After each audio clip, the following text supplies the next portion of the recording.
아쉽지만 특송이 없다고 합니다.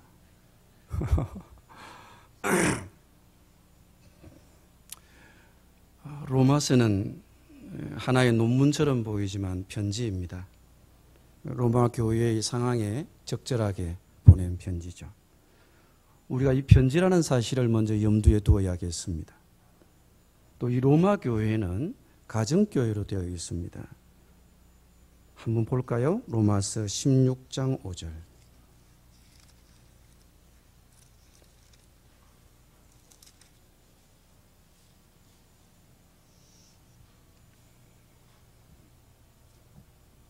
또 저희의 집에 있는 교회에도 문안하라.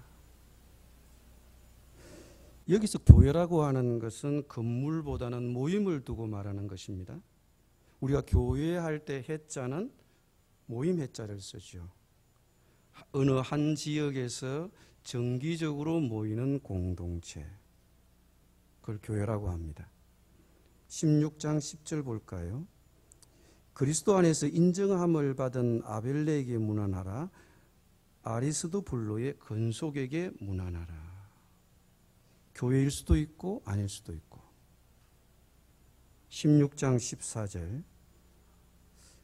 아순 그리스도와 블레곤과 흐메와 바드로바와 흐마와 및 그들과 함께 있는 형제들에게 문안하라. 그들과 함께 있는 형제들, 이건 교회로 봐야겠죠. 15절. 빌롤로고와 율리아와 또 네레오와 그의 자매와 올롬바와 그들과 함께 있던 모든 성도에게 문안하라. 이건 분명히 교회죠.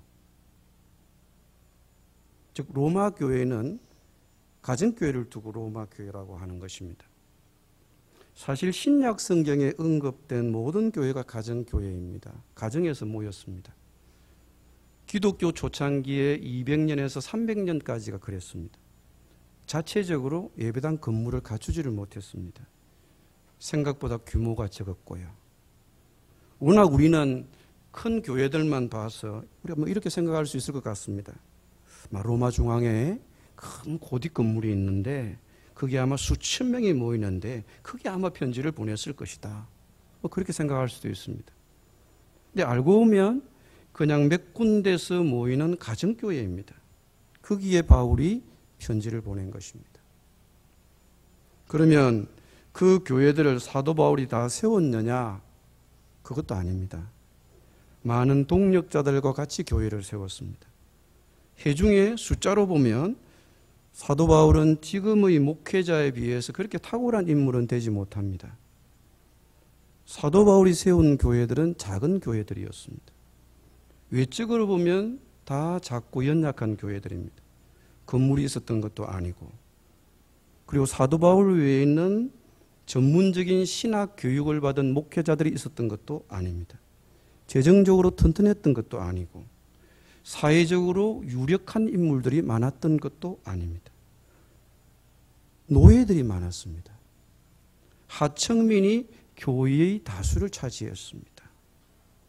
외적으로만 놓고 보면 지금의 교회들과는 비교가 안 되게 연약한 교회들이었습니다. 그런데 사도 바울이 죽은 다음에는 그 교인들이 로마의 구석구석에 들어가서 로마 제국을 몇백 년 안에 점령했습니다. 그 비밀이 과연 무엇일까요? 오늘날 한국 교회는 어마어마하게 큽니다. 정치적으로, 사회적으로, 경제적으로 유력한 사람들의 퍼센테이지가 높습니다. 정치계, 법조계, 경제계를 움직이는 이 사이의 리더 그룹에 교인들이 많습니다. 그런데 지금 우리 한국 교회는 굉장히 어렵습니다. 왜 사도 바울이 설립한 교회는 규모는 작았어도 이렇게 생명력이 있었을까? 사도 바울이 떠나고 그들은 미미했지만 그 계자식 같은 생명력은 자라고 자라서 온 누룩처럼 로마의 제국을 점령했습니다. 그 비밀이 무엇이었을까? 그들은 가족으로 묶였습니다. 노예도 교회에서는 형제로 취급을 받았습니다. 그 당시에 많은 공동체가 있었지만 당시에 사도 바울이 세운 교회는 그 어떤 공동체에도 없는 혁명적 요소들이 많았습니다. 그들은 노예들도 형제로 영입했습니다. 당시 여자들은 사회적인 지위가 낮았는데 여자도 교회에서 적극적으로 쓰임을 받았습니다. 노예가 이 세상에 태어나서 처음으로 교회에서 인간 대접을 받았습니다. 당시는 노예라고 부려먹던 시대였습니다. 근데 교회에서 가진 자들도 노예를 형제라고 했습니다. 가족으로 묶었습니다. 지금 한국 교회는 많은 사람들이 진정한 가족 공동체를 원하고 있습니다. 그러면 지금 한국 교회가 그것을 잘 해내고 있을까? 너무도 많은 사람들이 교회를 떠돌고 있습니다. 한국 교회가 가족성을 회복하지 못하면 희망이 없습니다. 로마 교회들은 몸을 형성했습니다. 그리스도의 몸을 형성했습니다. 모두에게 은사가 주어졌는데 모두가 적극적으로 참여했습니다. 노예도 여자도 그 은사로 참여했습니다. 인간은 누구나 존귀한 삶을 살고 싶어 합니다. 누구나 보람된 일을 하고 싶어 합니다. 누구나 하나님께 쓰임 받고 싶어 합니다. 그런 욕망이 우리에게 있습니다. 그런데 당시에 초대교회 안에서 자기의 은사로 공동체를 섬길 수 있는 기여를 할 수 있는 기회가 주어졌습니다. 교회를 섬기면서 자기의 주어진 존재 가치를 발견하고 공동체를 섬기면서 자기의 섬김이 다른 사람을 기쁘게 해주는 것을 보고 너무 행복했습니다. 그런 하나님의 체험들이 있었습니다. 그냥 단순히 교회만 간 게 아니고 예배만 드린 게 아니었습니다. 모두가 전도했습니다. 영혼 구원사에게 모두가 뛰었습니다.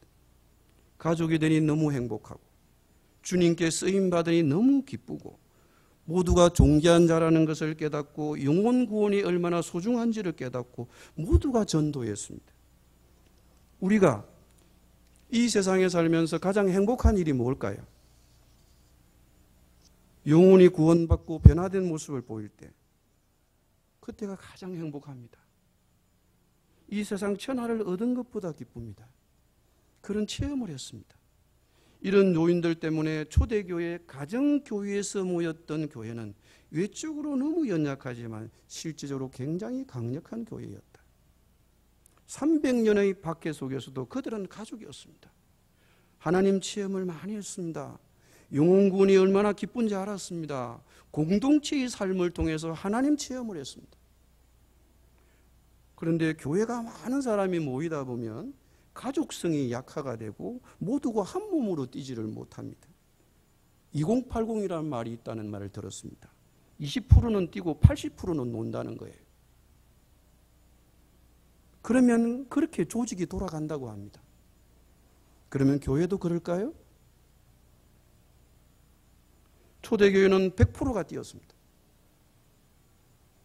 근데 요즘 교회는 어떻습니까? 몸으로서의 역할을 못하면 성도들이 사명을 잃어버립니다. 만인 제사장 원리가 죽어버립니다. 제사장은 제사 드리는 사람입니다. 이방인을 하나님에게 드리는 사람이요 세상을 하나님에게 드리는 사람입니다. 하나님과 세상 사이에 섭니다. 이 사명이 전임 사역자에만 있는 것이 아닙니다. 우리 모두에게 있습니다. 오늘날 한국교회는 엄청난 변화를 겪고 있습니다. 한국교회가 많이 어렵습니다. 성경적 교회로 돌아가기 위해서는 엄청난 싸움을 해야 합니다. 본론으로 들어가 보죠. 로마서가 전체적으로 무엇을 말하는가요? 바울이 로마서를 통해서 무엇을 말하고자 하는 것일까요? 로마서의 핵심은 무엇입니까? 그러면 그 로마서의 핵심을 어떻게 알 수 있습니까? 서두에 말씀을 드렸습니다. 로마서는 편지입니다. 로마에 있는 성도들에게 보낸 서신입니다. 그럼 당시에 편지가 오면 복사를 해서 다 나누어 주느냐? 오늘날 이야기죠. 갈 때 파피루스에 쓴 편지가 오면 모든 성도가 다 모이고 그 편지를 처음부터 끝까지 낭독자가 읽어줍니다. 그러면 성도들이 다 듣습니다. 1장부터 16장까지. 그거 해보고 싶죠? 그러면 시간이 얼마나 걸릴까요? 모르죠. 뭐 그거 한다고 그러면 집에다 가실런지. 성경의 장절 구분은 그 이후에 읽기에 편하도록 한 것이지 최초의 편지는 장절의 구분이 없었습니다. 무슨 편지에 뭐 장절의 구분이 있습니까? 그러니 다 통으로 다 읽어주면 끝까지 다 듣는 것입니다. 다 읽고 나면 얼마나 걸렸을까? 바울의 모든 편지가 다 그렇습니다. 그러니 신약의 모든 서신서가 그런 방식으로 교회에 전달된 것입니다. 그러면 그들이 그것을 한 번에 1장부터 16장까지 쫙 읽어주면 한 번에 다 알아들었을까? 우리보다 훨씬 똑똑했겠다, 그죠? 바울은 그들에게 알아듣도록 하기 위해서 어떤 방법을 썼을까? 그래서 중요한 것이 서론과 결론입니다. 서론에서 바울은 내가 말하고자 하는 건 이것이다 라고 미리 말했습니다. 내가 이 편지를 너희들에게 할 텐데 이런 시각을 가지고 이 편지를 끝까지 들어라. 그리고 결의해서 결론을 다시 한번 맺어줍니다. 내가 지금까지 한 이야기는 이것이었다. 그렇게 로마서의 핵심을 좀 찾아봐야 합니다. 그러면 로마서의 핵심은 무엇인가? 사도 바울은 서두에서 내가 말하고자 하는 것은 이것이다라고 핵심을 밝힙니다. 내가 이 시각으로 로마서의 서신을 낭독할 때, 내가 이 시각으로 로마서의 서신을 기록했기 때문에 누군가 낭독을 할 때 길 읽지 말고 잘 따라오라는 것입니다. 그것이 바로 로마서 1장 2절에서 4절입니다. 다시 한번 보죠.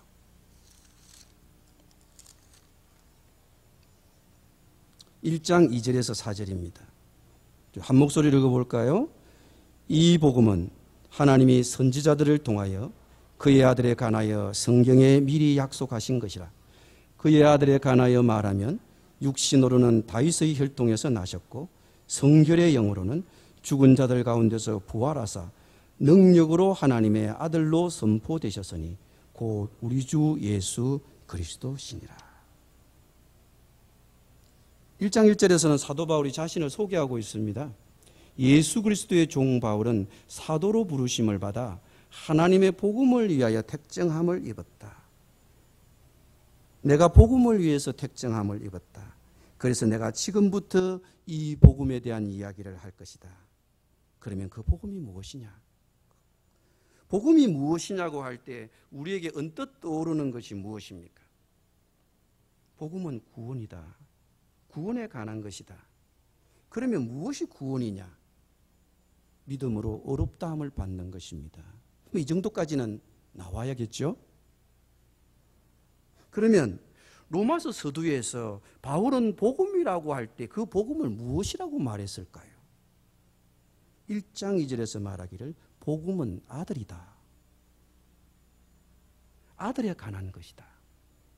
그러므로 복음을 전한다는 것은 하나님의 아들을 전하는 것이다. 그런데 이 아들에 관해서는 구약 성경에 미리 약속을 다 해두었다. 그럼 그 아들이 누구이냐? 1장 3절에서 말하고 있습니다. 그의 아들에 관하여 말하면 육신적으로는 다윗의 혈통에서 나셨다. 다윗의 혈통에서 난 자는 뭐죠? 로얄 패밀리죠. 왕이죠. 왕입니다. 육신적으로는 뭐로 오셨다? 왕으로 오셨다. 그 아들은 왕이다.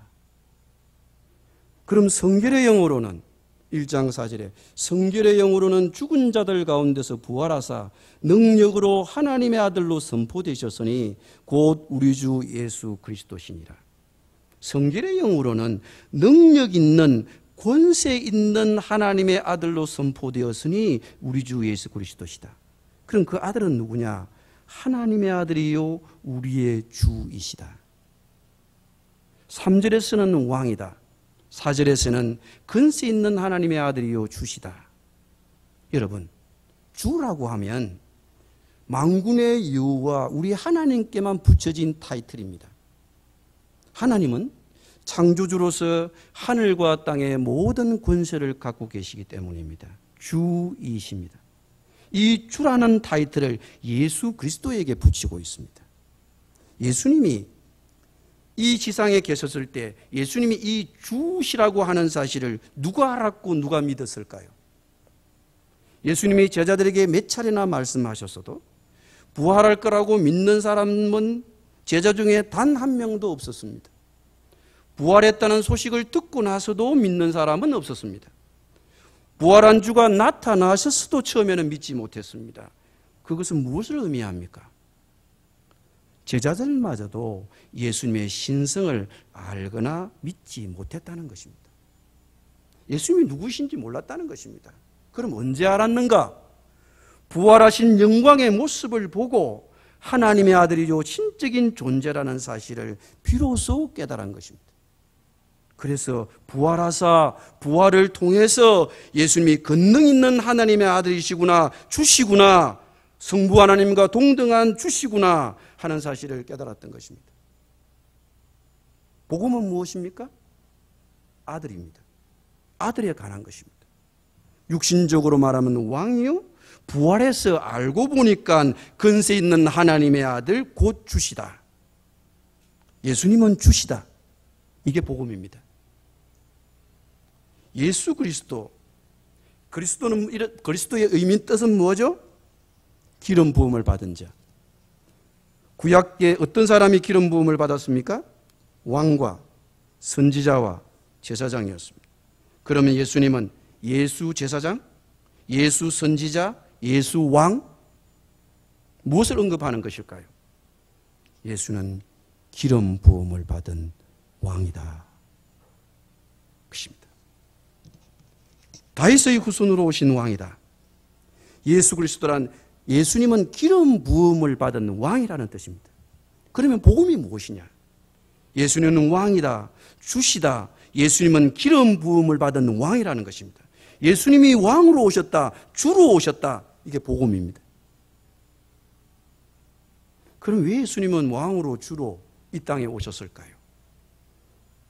이 땅이 반역의 땅이라 그렇습니다. 온 세상이 반역의 땅입니다.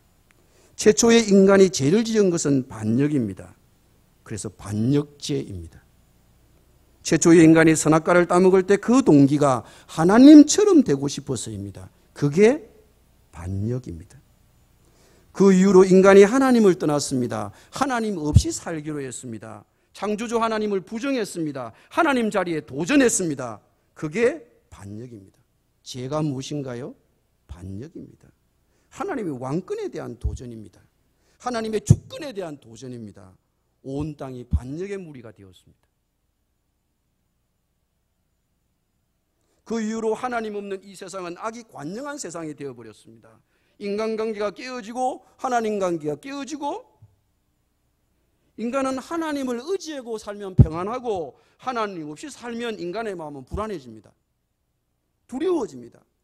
내가 모든 책임을 져야 하니까. 그리고 우리 인간은 이기적이 됩니다. 나밖에 없습니다. 자기 중심적이 됩니다. 왜? 자기를 지켜야 하니까. 어쨌든지 자기 이름 내고 자기 PR합니다. 또 자기 힘으로 안 되니까 이익을 맞는 사람끼리 모아서 집단 이기주의가 발생합니다. 민족주의 같은 말입니다. 이 세상은 하나님이 없는 세상, 하나님의 주권을 부정하고 싶은 세상입니다. 반역의 세상입니다. 인간은 서로가 서로에 대하여 일이입니다. 왜 하나님이 이 땅에 왕으로 오셨는가? 왜 하나님이 이 땅에 주로 오셨는가? 우리 주님은 자기의 주권을 포기한 것이 아니고요, 왕권을 포기한 것이 아니에요. 하나님은 자기의 주권을, 왕권을 포기하지 않습니다. 그래서 이 반역의 땅에 왕으로 주로 오신 것입니다. 내가 이 땅에 반드시 하나님의 나라를 세운다. 내가 왕의 자리를 포기한 것이 아니다. 내가 이 땅에 왕으로 오고 주로 오셨다. 그게 복음이다. 달리 말하면 하나님이 우리를 포기한 것이 아니다. 반역을 하다가 영원히 멸망의 땅에 이르도록 우리를 포기하지 않습니다. 너희들을 구원할 거야. 내 백성으로 삼을 거야. 내게 순종하는 자로 삼을 거야. 내가 너희를 지를 회복시킬 거야. 삶을 회복시킬 거야. 생명을 회복시킬 거야. 이 땅의 샬롬을 회복시킬 거야. 이 땅이 개판이 되는 것을 더 이상 보고 싶지 않을 거야. 이 땅을 회복시킬 거야. 사랑의 나라, 생명의 나라, 평화의 나라로 회복시킬 거야. 그게 복음입니다. 그래서 바울은 1장 5절에서 이렇게 말합니다. 그의 이름을 위하여 모든 이방인 중에서 믿어 순종하게 하나니. 복음에 대한 사람의 첫째 반응은 복음에 순종하는 것이라고 말할 수도 있지만, 여기 믿어 순종하는 것은 오직 우리가 처음 구원 얻는 믿음만 가리키는 것은 아닙니다. 단지 사람을 회심하게 하는 것만이 아니라 일관되게 하나님에게 순종하는 삶을 말하는 것입니다. 즉 주님의 주권에 순종하게 만드는 것이 복음이라는 것이죠. 한국교회가 로마서의 복음을 회복해야 합니다. 우리는 너무나 그동안 힘들게 살아서 그런지 몰라도 믿으면 구원 얻을 거야, 믿으면 복 받을 거야 강조했습니다. 로마서의 복음도 믿기만 하면 의롭게 된다는 말로 복음이 축소되어 버렸습니다. 이신칭의 복음만을 강조했습니다. 그래서 로마서의 대주제는 하나님 나라의 회복이요 하나님의 왕권 회복입니다. 복음에서 주님의 일성이 무엇입니까? 회개하라, 하나님의 나라가 가까웠느니라. 내가 이 땅에 왕으로 왔다. 왕의 기한, 이게 로마서 이야기입니다. 왕이 자기 나라에 오신 것이에요. 그러니까 무엇이 강조돼야 됩니까? 순종이 강조돼야 하는 겁니다. 16장에서도 순종의 이야기가 나옵니다. 한번 볼까요? 16장 25절입니다.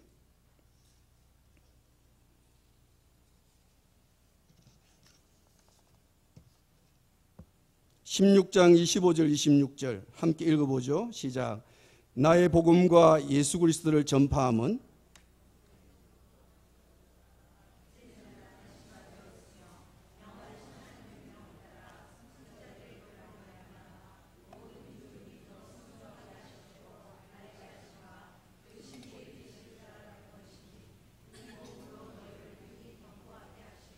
모든 민족이 믿어 순종하게 하시려고, 모든 열방을 하나님의 백성으로 회복시키려고, 이 땅에 하나님의 나라를 건설하려고 모든 백성이 주님의 주권에 순종하는 사람 삼으려고, 핵심은 어디에 떨어집니까?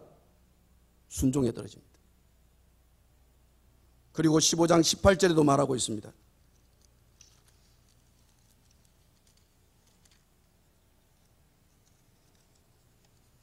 같이 읽어볼까요?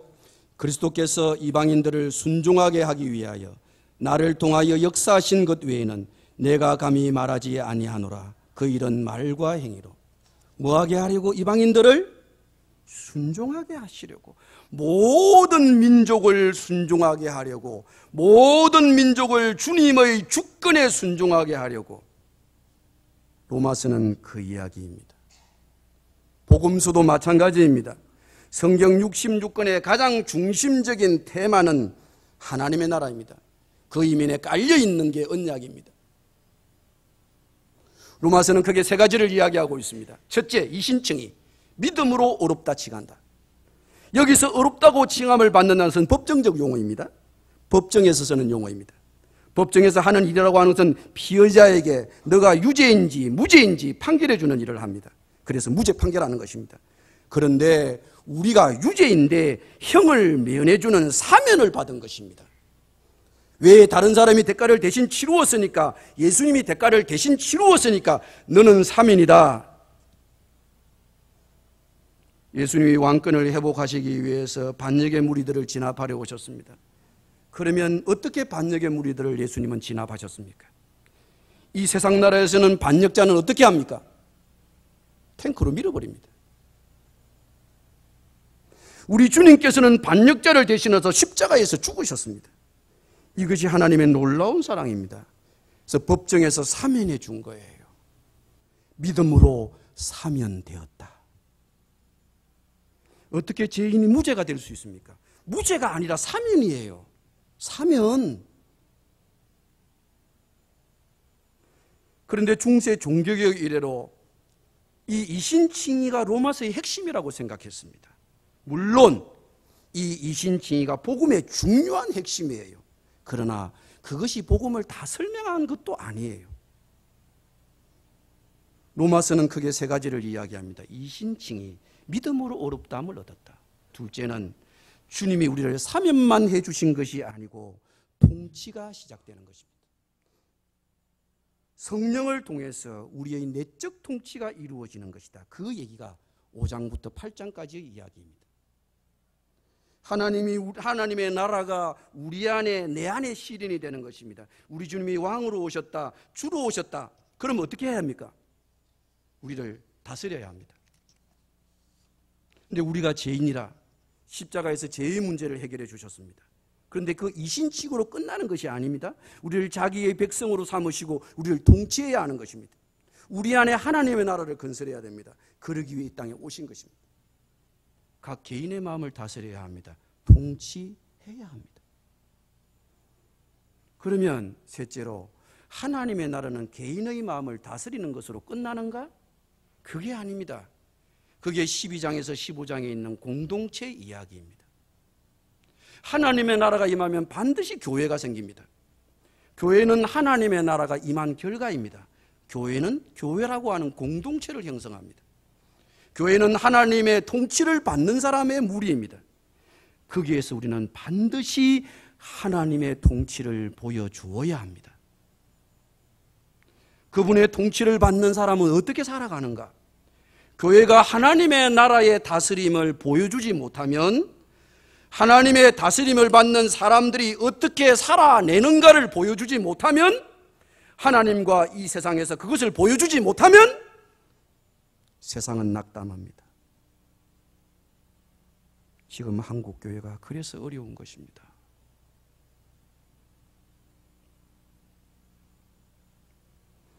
하나님이 다스리는 세상은 가족을 이루고, 하나님이 다스리는 세상은 몸을 이루고, 하나님이 다스리는 세상은 원수를 사랑하고, 서로 생각이 안 맞아도 그리스도께서 받으신 것처럼 받아줍니다. 서로. 이기주의가 난무하는 세상에서, 서로가 잡아먹으려고 하는 그런 세상에서, 서로가 미워하는 세상에서, 서로가 이기려고 하는 세상에서, 하나님이 다스리는 세상은 서로가 가족이 되는 세상, 같이 울고 같이 웃는 세상, 원수도 사랑하는 세상, 하나님이 주시는 서로의 성장을 도모하는 세상, 서로가 잘 되기를 바라는 세상, 억인이 맞지 않아도 서로가 성장할 때까지 기다려주는 세상. 12장 15장의 이야기입니다. 지금까지 복음은 이신칭의에서 끝났습니다. 그러다 보니 믿음으로 복받는다로 끝났습니다. 우리는 이 땅에서 주님의 통치를 받는 사명자들입니다. 주님의 통치를 이 땅에 실현해야 하는 동력자들입니다. 주님이 다 하면 되지. 왜 주님은 성천하셨을까요? 이젠 부활하셨으니까 불사의 몸이 되셨는데 그럼 우리는 얼마나 쉬울까요? 왜 하나님이 다 하시면 되지? 우리 보고 하라고 그럽니까? 우리는 하나님의 형상으로 만들어진 존귀한 자들입니다. 우리 인간은 하나님의 사역에 참여하면서 보람을 느끼고, 하나님의 사역에 참여하면서 행복을 느끼고, 하나님의 사역에 참여하면서 성장을 체험합니다. 물론 하나님이 다 하면 우리는 편하죠. 그러면 우리는 성장이 없고 행복이 없고 보람이란 게 없습니다. 계속 하나님을 향해서 성장하는 생활이 없습니다. 하나님은 우리를 하나님의 나라에서 우리 모두를 사명자로 세우셨습니다. 그럼 우리는 죄 용서함 받는 것으로 끝나서는 안 돼요. 끊임없이 우리는 두 가지 싸움을 해야 합니다. 끊임없이 죄와 싸워야 하고, 용서받고 회개하고, 끊임없이 우리는 내면의 싸움을 싸워야 합니다. 우리에게는 끊임없는 반역의 정신이 우리에게 있습니다. 가득 차 있습니다. 믿는 자라 해도. 그럼 우리는 하나님의 주권을 의지하고 우리 자신을 날마다 계속해서 십자가에 못 박아야 합니다. 끊임없이 자기 포기를 해야 하고, 끊임없이 주님의 주권에 순종해야 하고, 끊임없이 그렇게 해야 합니다.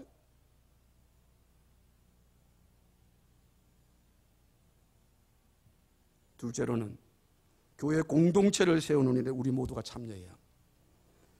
교회 밖에 있는 사람들을 공동체로 끌어들이는 복음 전도에 힘써야 합니다. 하나님 우리를 예수 그리스도의 일꾼을 삼으시고 하나님의 복음의 제사장 직분을 맡기셨습니다. 복음의 제사장 직분입니다. 하나님과 세상 사이에 서서 세상 사람들을 주님께로 데려오는 것, 복음의 제사장 직분이죠. 하나님께 반역하는 이방인들이 반역을 중단하고 하나님의 주권에 순종하는 자로 하나님에게 제물을 드리는, 그들을 제물로 드리는 복음의 제사장 직분 말입니다.